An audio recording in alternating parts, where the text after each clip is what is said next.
সূরা সফের 10 নম্বর আয়াত থেকে আমরা আজকে আলোচনা করব ইনশাআল্লাহ। আল্লাহ তাআলা আমাদেরকে তৌফিক দান করুন, সবাই বলি আমিন। মুমিন বান্দারা আল্লাহ রাব্বুল ইজ্জাতের তৈরি করা জাহান্নাম থেকে বেঁচে জান্নাতে যাবে, এটা হবে মুমিন জীবনের মিশন এবং ভিশন। মুমিন জীবনের মিশন এবং ভিশন। মুমিন জীবনের টার্গেট থাকবে মুমিন জাহান্নাম থেকে বাঁচবে, জান্নাতে যাবে। জান্নাত জাহান্নাম দুইটা একসাথে কারোর জন্য হয় না। হয়তো জান্নাতে যেতে হবে, না হয় জাহান্নামে। কোন মানুষ যদি জাহান্নাম থেকে বাঁচতে পারে তবেই সে জান্নাতে চলে যাবে, তাহলেই সে জান্নাতের মালিক হয়ে যাবে। জাহান্নাম থেকে বাঁচলে জান্নাত তার জন্য নির্ধারিত হয়ে যাবে। এখন জাহান্নাম থেকে বাঁচার জন্য অনেক আমল আমাদের সমাজে আছে। অনেক আলোচক জাহান্নাম থেকে বাঁচার জন্য অনেক কথাই বলে থাকেন, কিন্তু আল্লাহ রাব্বুল আলামিন তার গোলামদেরকে জাহান্নাম থেকে বাঁচাবার জন্য কিছু আমল নির্ধারণ করে দিয়েছেন, যেটা সূরা সফের এই আয়াতের ভেতরে আল্লাহ রাব্বুল আলামিন আলোচনা করেছেন। আমরা কোরআনুল কারীম থেকে সরাসরি আলোচনা করব ইনশাআল্লাহ। আল্লাহ রাব্বুল আলামিন বলেন, ইয়া আইয়ুহাল্লাযীনা আমানু হাল আদুল্লুকুম আলা তিজারাতিন তুনজিকুম মিন আযাবিন আলীম। আল্লাহ রাব্বুল আলামিন বলেন, আমার গোলামেরা শুনে রাখো, আমি কি তোমাদেরকে এমন একটা ব্যবসার কথা বলবো না যে ব্যবসা তোমাদেরকে জাহান্নামের আগুন থেকে মুক্তি দিয়া দিবে। সুবহানাল্লাহ। আল্লাহ আমাদেরকে প্রশ্ন করতেছেন। আল্লাহ কোনো ঘোষণা দেওয়ার জন্য কি প্রশ্ন করার দরকার আছে? আল্লাহ তো আমাদেরকে প্রশ্ন করতেছেন, বান্দা আমি কি তোমাদেরকে এমন একটা ব্যবসার কথা বলবো না যে ব্যবসা করলে তোমরা জাহান্নাম থেকে বাঁচতে পারবে? তো আল্লাহ প্রশ্ন কেন করলেন? কোনো কথা যদি বেশি গুরুত্বপূর্ণ হয় তখন বক্তা কিছু কথা বলে মনোযোগ আকর্ষণ করার চেষ্টা করেন কিনা? সরাসরি যদি আল্লাহ আলোচনা শুরু করে দিতেন এখানে এটা একরকম গুরুত্ব বুঝাতো, কিন্তু আল্লাহ যখন আগে মনোযোগ আকর্ষণ করলেন, এই বান্দা আমি কি বলবো না, আর মানে অবশ্যই আমি তোমাকে বলতে যাচ্ছি এক্ষুনি এমন একটা ব্যবসার কথা, তুমি মন দিয়ে শুনো। এটা গুরুত্ব বুঝাবার জন্য আল্লাহ রাব্বুল আলামিন আগে মনোযোগ আকর্ষণ করলেন, বান্দা আমি কি বলবো না, তার মানে অবশ্যই বলবো। আল্লাহ তো বান্দাকে জিজ্ঞেস করার দরকার নাই। আল্লাহ রাব্বুল আলামিন আমাদের মনোযোগিতা তার কথার দিকে আকর্ষণ করলেন এবং সামনে যে কথাগুলো বলছেন কথাটা যে গুরুত্বপূর্ণ এই কথাটাই বুঝাই দিলেন। সুবহানাল্লাহ। আল্লাহ তাআলা বলেন, আমি কি তোমাদেরকে এমন একটা ব্যবসার কথা বলবো না যে ব্যবসা তোমাদেরকে জাহান্নামের আগুন থেকে মুক্তি দিয়ে দেবে? ব্যবসাটা কি? তো আমিনুনা বিল্লাহি ওয়া রাসূলিহি ওয়া তুজাহিদুনা ফি সাবিলিল্লাহি বিআমওয়ালিকুম ওয়া আনফুসিকুম যালিকুম খায়রুল লাকুম ইন কুনতুম তা'লামুন। ব্যবসাটা হলো এই, এক নাম্বার ব্যবসার প্রতি হলো আল্লাহর উপর ঈমান আনবে, দুই নাম্বার কাজ হলো তোমরা রাসূলের উপর ঈমান আনবে, তিন নাম্বার কাজ হলো জান এবং মাল দিয়া আল্লাহর পথে তোমরা জিহাদ করবে। ইন কুনতুম তা'লামুন, এটা তোমাদের জন্য কল্যাণকর। যালিকুম খায়রুল লাকুম ইন কুনতুম তা'লামুন, এটাই তোমাদের জন্য কল্যাণকর যদি তোমরা বুঝে থাকো। আর না বুঝলে কোনো দাম নাই কথার, ঠিক না ভাই? ঠিক না বুঝলে এটার কোনো দাম আছে? আপনার সার্টিফিকেট আপনার কাছে অনেক বেশি দাম না? অনেক দাম না? আপনি এমএ পাস করলেন, আপনার সার্টিফিকেটের দাম অনেক না? 2-4-5 লাখ টাকা দিলে কি আপনি সার্টিফিকেট দিয়ে দিবেন? দিয়ে দেবেন না। কিন্তু যেই লোক মূর্খ তার কাছে এই সার্টিফিকেটের কয় পয়সার দাম আছে? তাহলে বোঝা গেল, বুঝলে এটার দাম অনেক টাকা, না বুঝলে এটার দাম 2 পয়সা অনেক। কথা কি বোঝা গেল? আল্লাহ রাব্বুল আলামিন আয়াতের শুরুতে বললেন, আমি কি তোমাদেরকে এমন একটা ব্যবসার কথা বলবো না? এখানে কয়েকটা গুরুত্বপূর্ণ কথা আছে। একদিকে আল্লাহ তাআলা আমাদেরকে প্রশ্ন করলে কথার গুরুত্ব বোঝালেন, আবার দুই নাম্বারে আল্লাহ এখানে ব্যবসার উদাহরণ দিলেন। কারণ মানুষ ভালো মাপের কোনো ব্যবসা পেলে সব কিছু ভুলে যায়, ঠিক না বেঠিক? দোকানে বেচাকেনা বেশি হইলে বাসা যাওয়ার কথা ভুলে যায় মানুষ, ভুলে যায় না? মানুষ ব্যবসা খুব ভালো বোঝে, ব্যবসাকে মানুষ খুব পছন্দ করে। আবার ব্যবসা হলো এমন একটা জিনিস যেটার মাধ্যমে খুব তাড়াতাড়ি মানুষ সমৃদ্ধি লাভ করতে পারে, যেটা চাকরি দিয়া পারা যায় না। চাকরি দিয়া কি পারা যায়? যারা শিক্ষকতার পেশায় নিয়োজিত, দেখবেন যে পেনশন আসা পর্যন্ত, পেনশন পেলে তারপরে কিছু টাকা একসাথে পেল, এর আগ পর্যন্ত যা বেতন পায় এটা দিয়ে কোনো রকম পরিবার চলে, এর বেশি কিছু করতে পারে? কিন্তু এমনও দেখা যায় ব্যবসা শুরু করলো, পুঁজি মাত্র অল্প কিছু টাকা, কিন্তু 5-10 বছরের ব্যবধানে কোটি কোটি টাকার মালিক পর্যন্ত হয়ে যায় মানুষ। হয় কি হয় না? তাহলে কোন জায়গায় সমৃদ্ধি লাভ করার জন্য ব্যবসার বিকল্প নাই। চাকরি দিয়ে এত উন্নতি লাভ করা যায় না, ব্যবসা দিয়ে যত উন্নতি লাভ করে মানুষ। ব্যবসা খুব ভালো বোঝে। একটা ঘটনা শোনেন, তবে ঘটনাটা এটা হাদিসের কোনো কথা না, উৎসাহের জন্য কিছু ঘটনা সমাজে প্রচলিত আছে না, এরকম একটা ঘটনা, কেউ ভুল বুঝবেন না। এক লোক কিয়ামতের ময়দানে আল্লাহ তাআলা আল্লাহর ফেরেশতারা তাকে জিজ্ঞেস করবে, এই বান্দা তোমার তো নেক আর বদি, সওয়াব আর গুনাহ দুইটা সমান সমান, এখন তুমি যাইবা কই? জান্নাতে যাবা নাকি জাহান্নামে যাবা? কোথায় যাবা? এখন এই লোক দুনিয়ার ব্যবসায়ী ছিল, এমন হবে। সব মিলিয়ে কথাটা বলছি, কথাটা উৎসাহের জন্য, কথাটা বুঝাবার জন্য, এটা হাদিস কোরআন কিছুই না। এখন তাকে বলবে তুমি যাবা কোথায়, জান্নাতে না জাহান্নামে? সওয়াব গুনাহ তো সমান সমান। তো ওই লোক দুনিয়াতে ব্যবসায়ী ছিল, টাকা পয়সা খুব ভালো চিনে। ওই লোক নাকি জবাব দিবে যে আমি জান্নাতও চিনি না জাহান্নামও চিনি না, যেই জায়গা গেলে আমার 2 পয়সা লাভ হয় সেই জায়গায় যাও। কথা বুঝতে পেরেছেন? তাহলে মানুষ লাভ কিন্তু খুব ভালো বোঝে, আল্লাহও সেই কথা জানে কি জানে না। এজন্য আল্লাহ রাব্বুল আলামিন ব্যবসার উদাহরণ দিলেন, বান্দা জান্নাত থেকে যদি জাহান্নাম থেকে যদি জান্নাতে যেতে চাও, আমার সাথে একটা লেনদেন করো। এই ব্যবসার ভেতরে কোনো লস নাই। দুনিয়ার ব্যবসার ভিতরে লাভ আছে, লসও আছে। লাভের একটা অংশ থাকতে পারে, লসের অংশ থাকতে পারে। লাভের আশঙ্কাও আছে, লসের আশঙ্কাও আছে, দুইটা একসাথে আছে। ঠিক না ভাই? ঠিক। ব্যবসা করতে নামে মানুষ, যেই পুঁজি নিয়ে ব্যবসা করতে নামে তার পুঁজিপাটটা সবটাই হারা হয়ে যায়। আবার ব্যবসা করে মানুষ অনেক সময় কোটিপতি হয়ে যায়, দুটাই হয়। কিন্তু আল্লাহ রব্বুল আলামিনের সাথে যেই ব্যবসা বান্দা করবে, এই ব্যবসার ভেতরে লাভ ছাড়া ক্ষতির কোনো দিক নাই। সুবহানাল্লাহ। এখানে ক্ষতির কোনো দিক নাই, আল্লাহর সাথে ব্যবসা। আয়াতের শেষে আল্লাহ বললেন, এটা তোমাদের জন্য কল্যাণকর ব্যবসা যদি তোমরা বুঝো। এই ব্যবসার ভিতরে লস নাই। দুনিয়ার যে সমস্ত গোলামেরা আল্লাহ রাব্বুল আলামিনের সাথে এই ব্যবসার চুক্তির মধ্যে আবদ্ধ হয়ে যাবে, আল্লাহ রাব্বুল আলামিন এই ব্যবসার মাধ্যমে কিয়ামতের পরে জান্নাত যখন বান্দাকে দেবে, জাহান্নাম থেকে যখন মুক্তি দিবে, এত বেশি নিয়ামত দিবে, তার পুঁজির চাইতে লাভের পরিমাণ হবে 1000 কোটি গুণ বেশি। সুবহানাল্লাহ। এমন কোন ব্যবসা কি আছে 1000 কোটি গুণ লাভ হয়? এমন কোন ব্যবসা আছে? কিন্তু বান্দা যে এই ব্যবসার মধ্যে পুঁজি ইনভেস্ট করবে, বান্দার পুঁজি কত টাকা, তার পুঁজির চাইতে আল্লাহ রাব্বুল আলামিন কত বেশি নিয়ামত দিবেন বেগাইরি হিসাব, হিসাব করা যাবে না। সুবহানাল্লাহ। আল্লাহ রাব্বুল আলামিন জাহান্নাম থেকে মুক্তি যখন কোন বান্দাকে দিয়ে সর্বশেষ জান্নাতে দেবেন, ছোট্ট জান্নাতটা যেটা, সেটার পরিমাণ কি আমাদের দুনিয়ার ফ্ল্যাট বাসা বাড়ির মতো? এরকম অনেক বড়, 10টা দুনিয়ার সমান একটা জান্নাত। সুবহানাল্লাহ। তো বিশাল বড় নিয়ামত। আল্লাহ যদি আমাদেরকে জান্নাত না দেয়, আল্লাহর কি লস আছে? আচ্ছা, জান্নাত দিলে আল্লাহর কোনো লাভ আছে? জাহান্নাম দিলে আল্লাহর কোনো ক্ষতি আছে? এখন নামাজ পড়লাম আমি, রোজা রাখলাম আমি, সওয়াব হইলো আমার, জান্নাতও আমার, আল্লাহর কি? কিছুই না। আল্লাহর কিছু আছে? তাহলে আমি যা করি সবটা আমি পেলাম। এই জন্যই আল্লাহ বলেন লাভ আছে যদি বুঝো, না বুঝলে লাভ নাই। বুঝলে তোমারই লাভ, আমার কিচ্ছু নাই, এখানে তোমাদেরই লাভ। সুবহানাল্লাহ।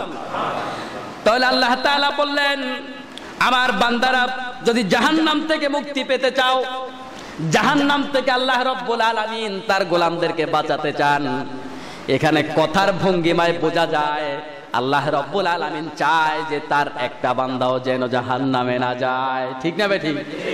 কত অনুনয় বিনয় করে, কত লোভ দেখিয়ে, কত নরম ভাষায়, কোথাও কোথাও আবার ধমক দিয়ে, কত ভাবে আল্লাহ আমাদেরকে বুঝায় শুধু জাহান্নাম থেকে বাঁচার জন্য। সুবহানাল্লাহ।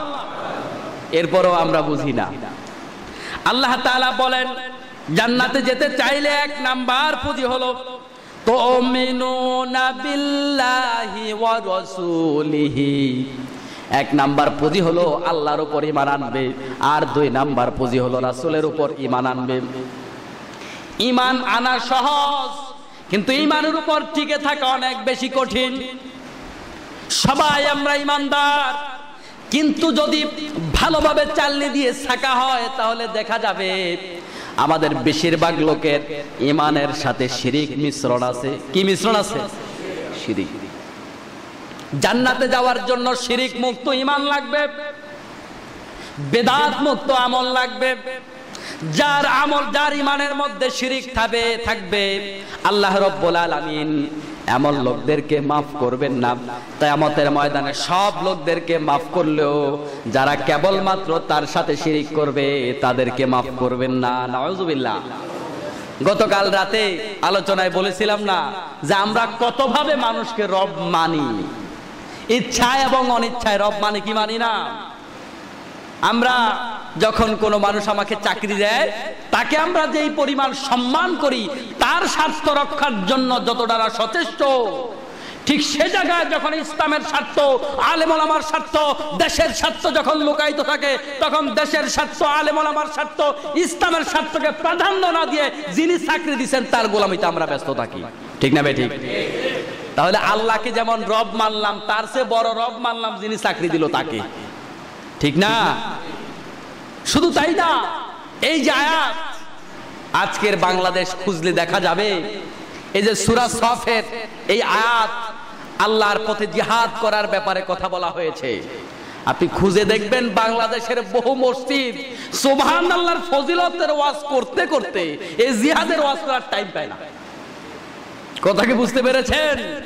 কারণ কি, মসজিদ কমিটির সভাপতি বামপন্থী, যদি আবার চাকরি যায় উনি আবার জিহাদ বিরোধী, যদি আবার চাকরি চলে যায়। কথা বুঝেন না? এরকম বহু জায়গা আছে ভাই। এজন্য শিরিক মুক্ত ঈমান লাগবে। ঈমানের ভেতরে সামান্যতম যদি শিরিক থাকে, আল্লাহ রাব্বুল আলামিন এই মুশরিকদেরকে মাফ করবেন না। যেটা শবে বরাত, যেটা লাইলাতুন নিসফি মিন শাবান, এই শাবান মাসের মধ্য রজনীতে যেখানে আল্লাহ তাআলা সবাইকে মাফ করার ঘোষণা দিয়েছেন, কাউকে তো বাদ দেন নাই। ওই দিনও মাফ করবেন না, শবে কদরেও তো আল্লাহ তাআলা মাফ করবেন না যদি ঠিকঠাক মতো তওবা করে সঠিক পথে না ফিরে আসে। আল্লাহ আমাদেরকে শিরিক মুক্ত ঈমান অর্জন করার তৌফিক দান করুন। সবাই বলে আমিন। বিশ্বনবী সাল্লাল্লাহু আলাইহি সাল্লাম বলেছেন, আমার সাহাবীরা শুনে রাখো, যদি তোমাদেরকে হত্যা করা হয় অথবা যদি তোমাদেরকে জীবন্ত আগুনে পুড়ে ফেলা হয়, তারপরেও তোমরা আমার সাথে কাউকে শরীক করবে না। আল্লাহু আকবার। কত বিশাল বড় কথা না এটা? যদি তোমাকে জীবন্ত পুড়ে ফেলা হয়, যদি হত্যা করা হয়, তারপরেও আমার সাথে শিরিক করবে না। কারণ হত্যা করলে জান্নাত ছুটে যাবে না, তোমাকে পুড়িয়ে ফেললে জান্নাত ছুটে যাবে না, শিরিক করলে তোমার জান্নাত ছুটে যাবে। আল্লাহ রাব্বুল আলামিন বললেন, প্রথমত আমার উপর ঈমান আনবে। এই ঈমান আনার ক্ষেত্রে সবচাইতে বড় খেয়ালের বিষয় হলো কোনোভাবে যেন শরীক না হয়ে যায়। আর দুই নাম্বার কথা হলো, ঈমানটা শুধুমাত্র মুখে ঘোষণা দেওয়ার জিনিস নয়, বরং ঈমানটা মুখে ঘোষণা দেওয়ার সাথে সাথে বাস্তব জীবনে কার্যকর করা লাগবে। আমাদের সমাজে অনেকেই বলে আমার ঈমান আছে, নামাজ পড়ি না তাতে কি হয়েছে, ঈমান তো আছে। আছে না এমন লোক? নামাজ পড়ি না, ঈমান আছে। নামাজ না পড়লে মান তারাকা সালাতা মুতাআম্মিদান ফাকাদ কাফারা, যে ব্যক্তি ইচ্ছাকৃতভাবে নামাজ ছেড়ে দেবে সে ব্যক্তি কুফরি করলো। কুফরি যিনি করলো তাকে যদি আমরা কাফির নাও বলি, কুফরির আসর তার ভিতরে আছে, এটা তো সত্য। এটা সত্য না? তার ভিতরে কুফরি আছে না? তা আপনি বললেন আপনার ঈমান ঠিক আছে, আপনি তো কুফরি করলেন। কুফরি করলে ঈমান ঠিক থাকে কি করে? যত লোক নামাজ ছেড়ে দেয় সব কি অনিচ্ছাকৃত ছাড়ে নাকি ইচ্ছাকৃত ছাড়ে? ইচ্ছাকৃত ছাড়ে কি ছাড়ে না? ইচ্ছাকৃত ছেড়ে দেয়। এজন্য এরকম মুখে দাবি করার জিনিস নয়। আজকে আমরা বাংলাদেশের সব মানুষ মুসলমান কেন জানেন?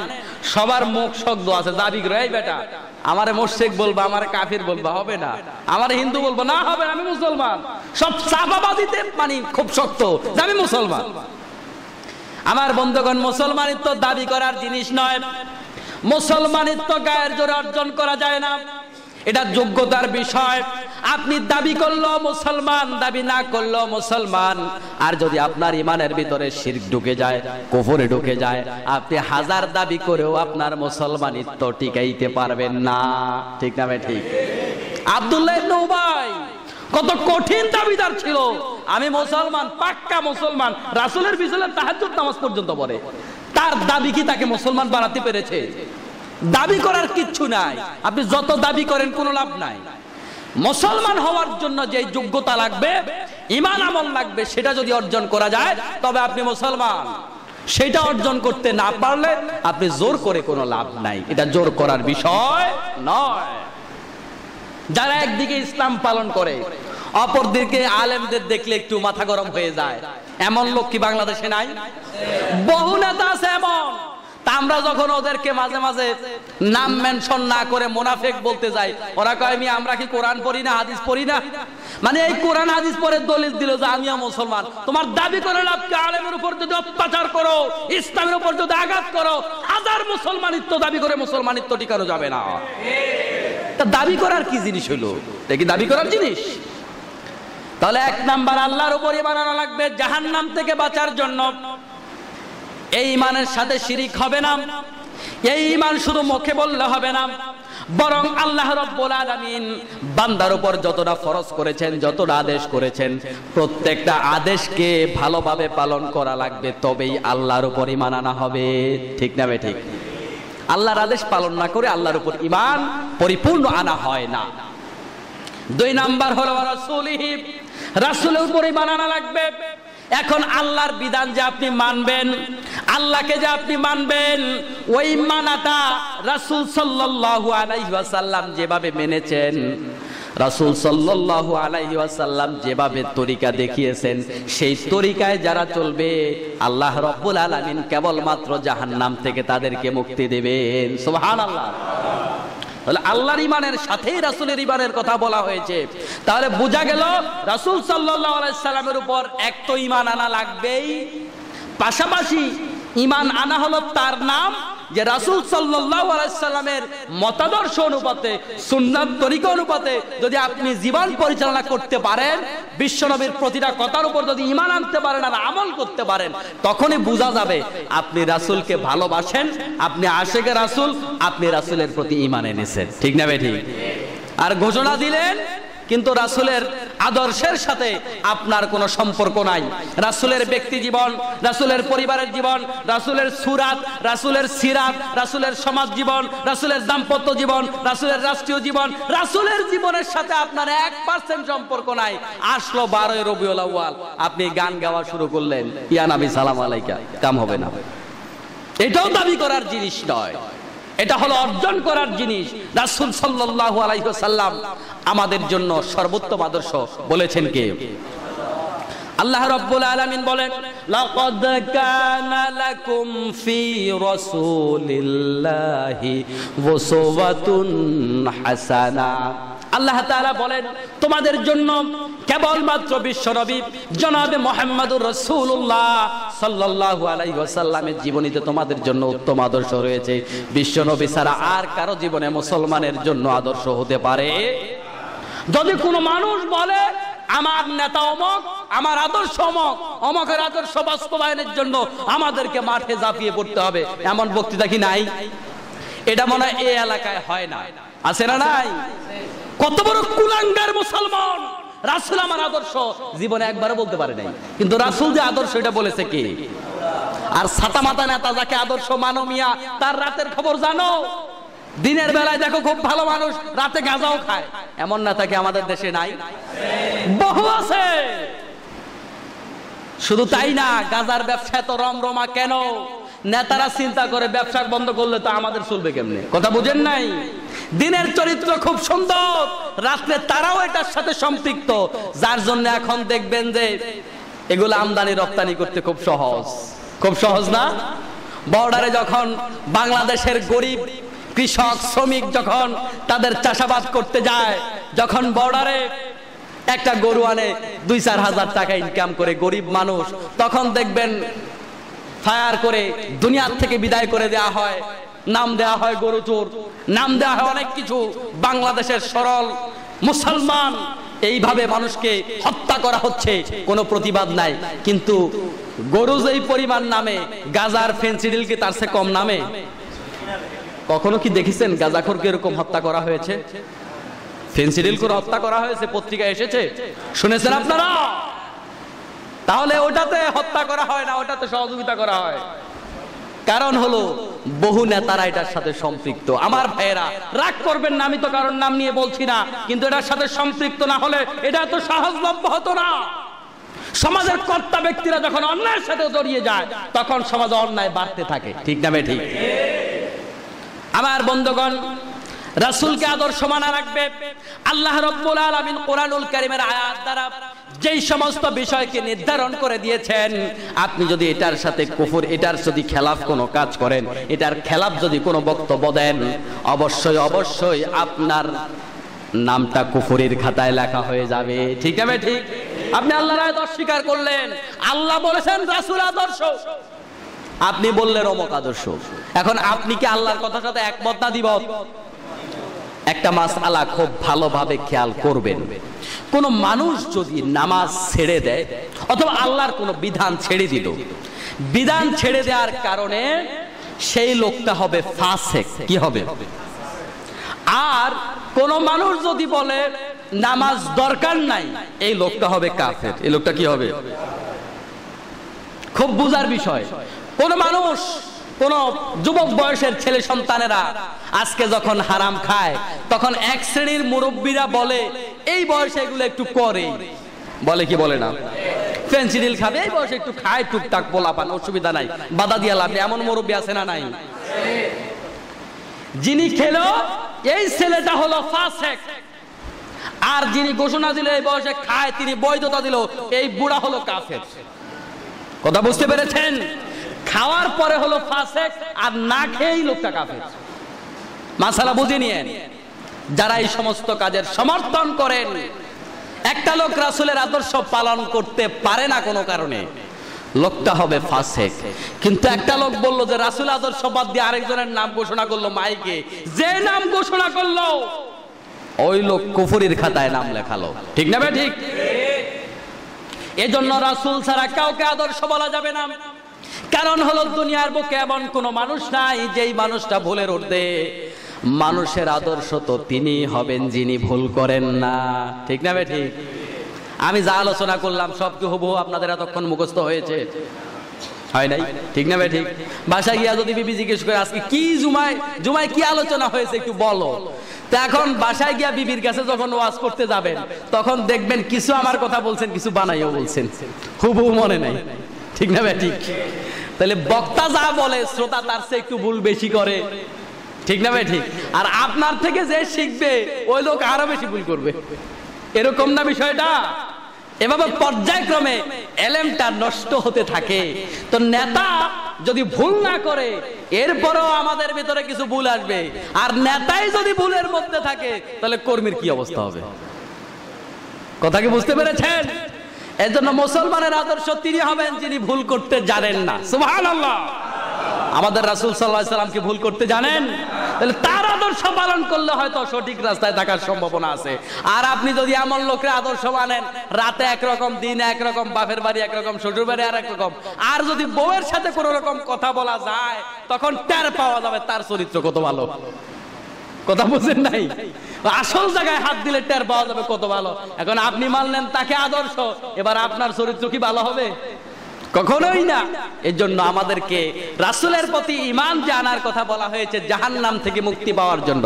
এগুলা কিন্তু জাহান্নাম থেকে মুক্তি পাওয়ার শর্ত। আজকে আলোচনার শুরুতে কথাই তো ছিল জাহান্নাম থেকে আপনি কি করে মুক্তি পাবেন। তাহলে জাহান্নাম থেকে মুক্তি পেতে চাইলে 1 নাম্বার আল্লাহর উপর ঈমান আনা লাগবে, 2 নাম্বার রাসূলের উপর ঈমান আনা লাগবে। এটাও মুখে দাবি করার বিষয় নয়, বরং রাসূলের জীবনী আমার জীবনীর সাথে মিলাতে হবে, রাসূলের কার্যকলাপগুলোকে আমার কার্যকলাপের সাথে মিলাতে হবে, রাসূলের পোশাক সুরাত সিরাত, রাসূলের লেনদেন কাজ কারবার আচার ব্যবহার, রাসূলের ভদ্রতা লেনদেন সবকিছু যদি আমার জীবনের সাথে মিলে যায় তবেই আমি পরিপূর্ণভাবে রাসূলের প্রতি ঈমান আনলাম। ঠিক না ঠিক? 2 নাম্বার শর্ত গেল জাহান্নাম থেকে বাঁচার জন্য রাসূলের প্রতি ঈমান আনা। 3 নাম্বার শর্ত হলো ওয়াতুজাহিদুনা ফি সাবিলিল্লাহি বিআমওয়ালিকুম ওয়া আনফুসিকুম যালিকুম খায়রুল লাকুম ইন কুনতুম তা'লামুন। আল্লাহ তাআলা বলেন 3 নম্বরে তোমরা আমার পথে জিহাদ করবে জান এবং মাল দিয়া। বিশ্বনবী সাল্লাল্লাহু আলাইহি ওয়াসাল্লামকে প্রশ্ন করা হলো, ইয়া রাসূলুল্লাহ আইয়ুল আমালু আফদালু, কোন আমলটা সবচাইতে বেশি উত্তম? বিশ্বনবী সাল্লাল্লাহু আলাইহি ওয়াসাল্লাম বললেন, আল ঈমানু বিল্লাহ ওয়াল জিহাদুন ফি সাবিলিল্লাহ। সুবহানাল্লাহ। আল্লাহর প্রতি ঈমান আনো, তারপরে কাজ হলো আল্লাহর পথে জিহাদ করো। আজকে মুসলমানরা সব কাজ করতে রাজি আছে, কিন্তু আল্লাহর পথে জিহাদ করতে রাজি নাই। আর করবেই বা কেমনে? আর এক শ্রেণী তো মিডিয়া নিয়ে ক্যামেরা নিয়ে বসেই আছে, জিহাদের কথা কেউ বললে তাকে জঙ্গি বানায়া দাও। আছে না নাই? জিহাদ আর জঙ্গিবাদ এক জিনিস নয়, খুব ভালো করে বুঝবেন। জঙ্গিবাদ মানে হলো মানুষ হত্যা করা, জঙ্গিবাদ মানে হলো মানুষের মাঝে ভীতি তৈরি করা, জঙ্গিবাদ মানে হলো মানুষের মাঝে জুলুম করা। এই জঙ্গিবাদ দমনের জন্য, এই জুলুম দমনের জন্য, এই সন্ত্রাসীদেরকে দমনের জন্য জান প্রাণ দেওয়ার চেষ্টা করার নাম হলো জিহাদ। কথা কি বুঝতে পেরেছেন? জঙ্গিবাদ দমনের জন্য চেষ্টা করার নাম জিহাদ, জিহাদের নাম জঙ্গিবাদ না। কথা কি বোঝা গেল? আমার বন্ধুগণ, ঈমানের পরে সবচাইতে বড় আমল হলো জিহাদুন ফি সাবিলিল্লাহ। আল্লাহর পথে জিহাদ যারা করতে রাজি না, যার অন্তরে আল্লাহর পথে জিহাদ করার মতো কোনো অনুপ্রেরণা নাই, উৎসাহ নাই, চিন্তা নাই, ধারণা নাই, বিশ্বনবী সাল্লাল্লাহু আলাইহি ওয়াসাল্লাম বলেছেন, যার অন্তরের ভিতরে শাহাদাতের তামান্না নাই, যার অন্তরের ভেতরে জিহাদের তামান্না নাই, ওই লোক যদি মৃত্যুবরণ করে, ওই লোকটা মুসলমানিত্বের উপর মৃত্যুবরণ করবে না, বরং মুনাফিকের উপর মৃত্যুবরণ করবে। নাউজুবিল্লাহ। কোথায় আছি আমরা? পাশে অন্যায় কাজ হয় চুপ। আমি তো নামাজ রোজা করি, অসুবিধা কি? অন্যায় কাজে বাধা দিতে আজকে রাজি না আমরা কেউ। সমাজের প্রত্যেকটা জায়গায় প্রত্যেকটা মানুষ, প্রত্যেকটা পরিবারের নেতা, প্রত্যেকটা মানুষ এক এক জায়গায় দায়িত্বশীল। কুল্লুকুম রাইন ওয়া কুল্লুকুম মাসউলুন আন রায়াতিহি। বিশ্বনবী সাল্লাল্লাহু আলাইহি ওয়াসাল্লাম বলেছেন, প্রত্যেকেই তোমরা দায়িত্বশীল, প্রত্যেককেই আল্লাহর কাছে তোমাদের দায়িত্বের ব্যাপারে জবাবদিহি করতে হবে। এখন আপনি আপনার পরিবারটাকে যদি চান, আপনি পরিবারের কর্তা, আপনার পরিবারটাকে নামাজি বানিয়ে ফেলবেন, এটা কি সম্ভব নয়? সম্ভব নয়? অবশ্যই সম্ভব। এভাবে যদি প্রত্যেকটা মানুষ প্রত্যেকের জায়গায় বসেও জিহাদ করি, রাষ্ট্র বাদ দিলাম, আন্তর্জাতিক অঙ্গন বাদ দিলাম, তারপরেও দেখবেন আমাদের সমাজটা সুন্দর হয়ে যাবে। ঠিক না ভাই? ঠিক। তো চিন্তা করে যে আমার আমল নামা তো ঠিক আছে, ছেলে নামাজ পড়ে না, বউ নামাজ পড়ে না, তাতে অসুবিধা কি? এরকম প্রত্যেকের জায়গায় প্রত্যেকে বাঁচার জন্য চেষ্টা করছেন, নিজে নিজে বেঁচে যাওয়ার কোন সিস্টেম ইসলামী শরীয়তে নাই। কথা কি বুঝতে পেরেছেন? আপনারা হালকে বাঁচাইতে হবে। ও আনফুসিকুম ওয়া আহলিকুম নারা, নিজে যেমন বাঁচতে হবে, আহালকেও জাহান্নাম থেকে বাঁচাতে হবে। আল্লাহ আমাদেরকে এবং আমাদের আহালকে জাহান্নাম থেকে বাঁচার তৌফিক দান করে। সবাই বলে আমিন। আমার বন্ধুগণ, জিহাদ মানে হলো চেষ্টা করা। জিহাদ শব্দটার অর্থ হলো প্রাণান্তকর চেষ্টা করা। এই চেষ্টার অনেক রকম হতে পারে। কোন মানুষ যদি আল্লাহর দিকে জান প্রাণ দিয়া ডাকে, মুখে যদি বক্তৃতা দেয়, এটাও জিহাদের একটা অংশ। কোন মানুষ যদি মানুষকে সচেতন করার জন্য, মুসলমানিত্ব ঠিক করার জন্য পত্রিকার মাধ্যমে, মিডিয়ার মাধ্যমে, ফেসবুকের মাধ্যমে, বিভিন্ন মাধ্যমে যারা লেখালেখির মাধ্যমে মুসলমানদেরকে সচেতন করার চেষ্টা করে, এটাও তার একটা জিহাদ। আর যারা জানবাজিকে হাত দিয়ে অন্যায় বাধা দেয়, এটাও তার জিহাদ। সুবহানাল্লাহ। সবগুলাই জিহাদ। এক একটা এক এক রকম, কিন্তু সবগুলা সকল চেষ্টাই জিহাদের অন্তর্ভুক্ত। জিহাদ মানে মারামারি নয়, বরং জিহাদ বলতে এটাই বোঝায় জমিনে যে প্রতিষ্ঠিত মারামারি আছে এই মারামারিকে থামানোর জন্য জান প্রাণ দেওয়ার চেষ্টা করা। মারামারি কি জমিনে নাই? অস্ত্রবাজি জমিনে নাই? অস্ত্রের মহড়া রাস্তাঘাটে আপনারা কি দেখেন না? এরকম আছে না? পত্রিকা কি আসে না? তোরাই তো জঙ্গি, ছবিও তো আসে, ওরা তো কিন্তু বাহিরেই থাকে, ওরা জেলেও যায় না। পত্রিকা এরকম ছবি কি আসে না? ওরাই তো জঙ্গি। এই জঙ্গিবাদের বিরুদ্ধে কথা বলাই হলো জিহাদ। কথা কি বুঝতে পেরেছেন? মনে রাখবেন, জিহাদ মানে উগ্রবাদ নয়, জিহাদ মানে বাড়াবাড়ি নয়, জিহাদ মানে মানুষ হত্যা করা নয়। এটা ভালোভাবে খেয়াল রাখবেন আমার বন্ধুগণ। তাহলে জিহাদ যারা করবে, জিহাদটা কি দিয়া করবে? বিআমওয়ালিকুম ওয়া আনফুসিকুম। জিহাদ করার জন্য আপনার জান দিয়া দেবেন, কিন্তু আল্লাহর রাস্তায় মাল দিবেন না, এমন জিহাদ চলবে না। বরং জিহাদ করার জন্য এক নাম্বারে মাল দেয়া লাগবে। কি দেয়া লাগবে? আর মাল দেয়া জান দেওয়ার চাইতে কঠিন। আমি তো এর আগেও বলেছিলাম যে কখনো কখনো এমন দেখা যায় রাস্তায় যখন ডাকাত ধরে, টাকা দেয় না, জীবন দিয়া দেয়। আছে না এরকম? টাকা দেয় না কিন্তু জীবন দিয়া দেয়, এরকমও তো আছে। তাহলে মানুষ মালকে জীবনের চাইতে বেশি ভয় করে। এজন্য আল্লাহ বলেছেন বিআমওয়ালিকুম ওয়া আনফুসিকুম, বেটা আগে মাল দাও তারপরে জীবন দিও। আগে মাল দাও আল্লাহর রাস্তায়। আল্লাহর রাস্তায় যেটা দিতে পারলাম এটাই হলো আমার ইনভেস্টমেন্ট। এবং এইটা দেখা যাবে এত বেশি গুণ আল্লাহ রাব্বুল আলামিন বাড়িয়ে দিবেন আমাদেরকে। দুনিয়ার ব্যাংকে যেটা রাখি এটা সে আলোকে বাড়ে না, ঠিক না ভাই? ঠিক। দুনিয়ার ব্যাংকে যে টাকা রাখেন এটা কি বাড়ে? বরং এখন দেশের অর্থনৈতিক অবস্থার যেই পরিমাণ মানে মন্দাভাব যাচ্ছে, 1 লাখে ব্যাংকে একটা 200 টাকাও দিতে রাজি হয় না, ঠিক না ভাই? ঠিক। কিন্তু আল্লাহর ব্যাংকে রাখেন, আল্লাহ কত বেশি বাড়িয়ে দেবেন হিসাব নাই। সুবহানাল্লাহ। এই ওয়াজ যতই করি পাবলিক কিন্তু আস্তে চোখ বুজে থাকে, কানে আঙুল দেয়া থাকে, এটা কিন্তু শুনতে রাজি হয় না, টাকা দিতে রাজি হয় না। টাকা দিতে রাজি হওয়া লাগবে। যারা আল্লাহর পথে জিহাদ করে, যারা আল্লাহর দ্বীনের দাওয়াতি কাজ করে, তাদেরকে সহযোগিতা করবেন। টাকা দিয়া, পয়সা দিয়া, জান দিয়া, মাল দিয়া সহযোগিতা করবেন। রাজি আছেন? এটা করা লাগবে, তাহলে এই জাহান্নাম থেকে মুক্তি পাওয়া যাবে। এরপর আল্লাহ রাব্বুল আলামিন বলছেন, এই জিহাদ যারা করতে পারবে, যালিকুম খায়রুল লাকুম ইন কুনতুম তা'লামুন। এই জিহাদ করা, আল্লাহর প্রতি ঈমান আনা, রাসূলের প্রতি ঈমান আনা, এটাই হলো তোমাদের জন্য সবচাইতে বড় কল্যাণকর, যদি তোমরা বুঝে থাকো। সুবহানাল্লাহ। দুনিয়ার বুকে যত নবী রাসূল এসেছেন, যত আউলিয়ায়ে কেরাম এসেছেন, প্রত্যেকে একটা দায়িত্ব পালন করেছেন। সমাজ থেকে অন্যায় উৎখাত করে, সমাজ থেকে অশ্লীলতা বেহায়াপনা উৎখাত করে, সমাজ থেকে অশান্তি উৎখাত করে সেখানে শান্তি কায়েম করার জন্য জান এবং প্রাণ দিয়া জিহাদ করেছেন, চেষ্টা করেছেন, ঠিক না ভাই? ঠিক। জান প্রাণ দিয়া জিহাদ করেছেন। নবী রাসূলরা আর কিচ্ছু করে যান নাই।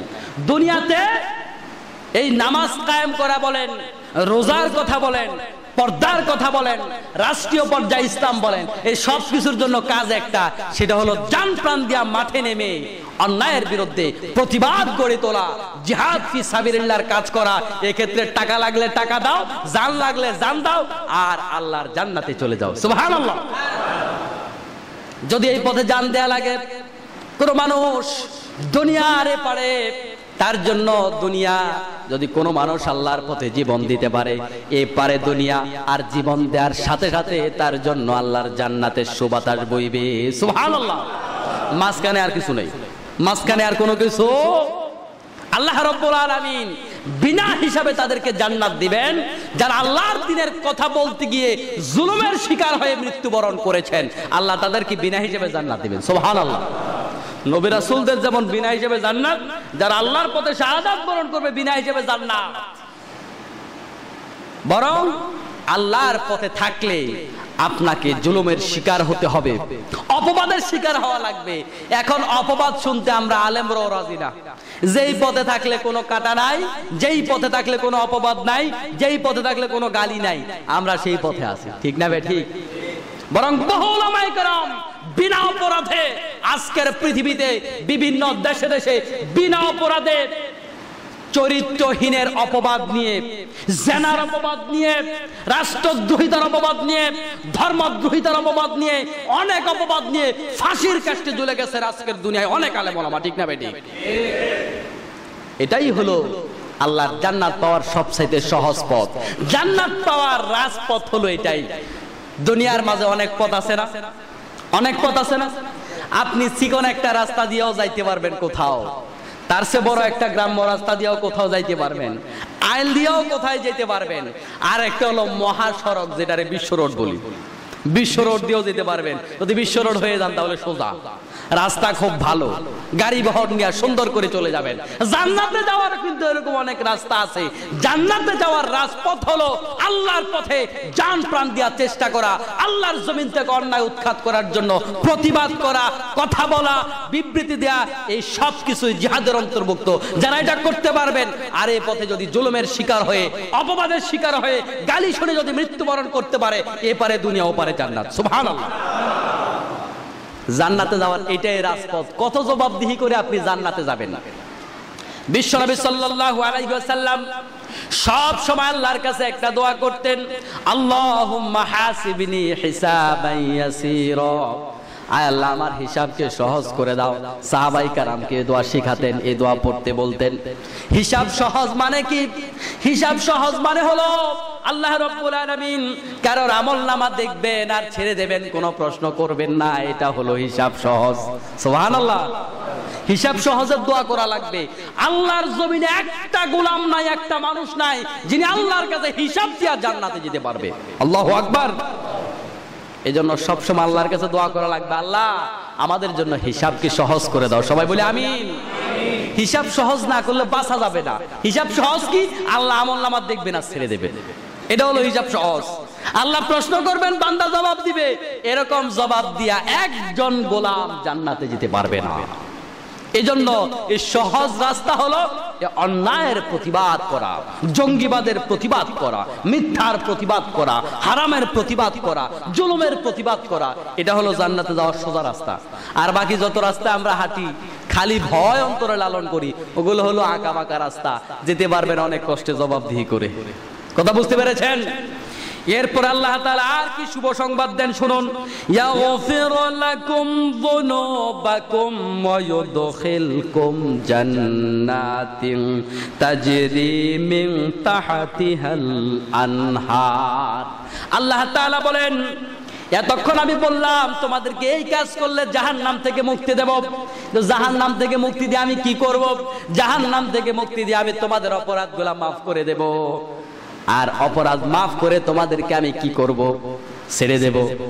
অপরাধ মাফ করে ছেড়ে দেব না, বরং জাহান্নাম থেকে যখন বাঁচায় দিলাম এবার জান্নাতে ঢুকায় দেব। সুবহানাল্লাহ। তাজরি মিন তাহতিহাল আনহার, ওই জান্নাতের নিচ দিয়ে নদী, সেই বহমান নদী এবং সাগর, সেই ঝর্ণা দ্বারা প্রবাহিত হতে থাকবে। আজকের দুনিয়ার ভিতরে সবচাইতে বিলাসবহুল বাড়ি হলো সেটা যেটা পানিতে হয়, ঠিক না ভাই? ঠিক। আজকের পৃথিবীর ভেতরে যারা সবচাইতে বেশি আন্তর্জাতিক পর্যায় পর্যন্ত যারা তাদের বাড়িঘরগুলো চিহ্নিত করতে পেরেছেন, আমার বাড়ি দুনিয়ার সবচেয়ে সুন্দর, ওদের বাড়িঘরগুলো পানিতে। কোথায়? পানিতে, একদম সাগরের তলদেশে, নদীর নিচে, সাগরের নিচে, এরকম না? তাহলে বোঝা গেল বিলাসিতাটা সবচাইতে সুন্দরতম বাড়িটা সেটা পানির উপরে যেটা হয় সেটাই, ঠিক না ভাই? ঠিক। তো আল্লাহ তাআলা যে মানুষের মাথায় যে ঢুকলো যে পানির মধ্যে বাড়ি করলে সুন্দর দেখায়, এটা মানুষের মাথায় ঢুকলে কেমনে? আল্লাহই বলে দিয়েছেন, আমি জান্নাতে তোমাদেরকে যে বাড়ি বানাবো সেই বাড়ির নিচ দিয়ে ঝর্ণা দ্বারা প্রবাহিত থাকবে। সুবহানাল্লাহ। আল্লাহ তাআলা বান্দারা আজকে কোরআন নাজিলের ১৫০০ বছর পরে এই পানির উপরে বাড়ি বানানো শুরু করলো। আল্লাহ তাআলা সেই ঘোষণা ১৫০০ বছর আগে দিয়েছেন, আমি তোমাদেরকে জান্নাতে এরকম সুন্দর বাড়ি ধারা দিব। সুবহানাল্লাহ। আমার বন্ধুগণ, আল্লাহ তাআলা বলেন, আমি তোমাদেরকে মাফ করে দেব আর তোমাদেরকে পাশাপাশি জান্নাতের মধ্যে ঢুকাবো। শুধু তাই নয়, আমি সেই জান্নাতে তোমাদের জন্য চিরস্থায়ী আবাস গেড়ে দেব। সুবহানাল্লাহ। জান্নাতীকে আল্লাহ কিছুদিনের জন্য নেবেন না, চিরস্থায়ী। যেই জীবনের শুরু আছে কিন্তু শেষ নাই।